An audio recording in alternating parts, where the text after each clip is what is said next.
ওমা তোমার আকাশ তোমার বাতাস, ওমা বলার মানে নাকি মা কালীকে ডাকা। মানে এই অশিক্ষা আমরা কোন পকেটে রাখবো?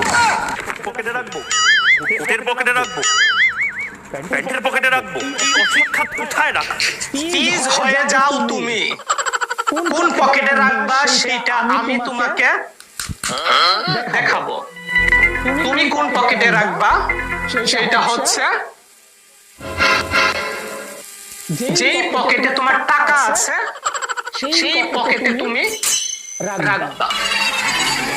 আমি একটা জিনিস বুঝি না, এই হকার সাংবাদিক এত কথা বলে, এত অঙ্গভঙ্গি করে যা কিনা অন্য কোনো সাংবাদিক করে না।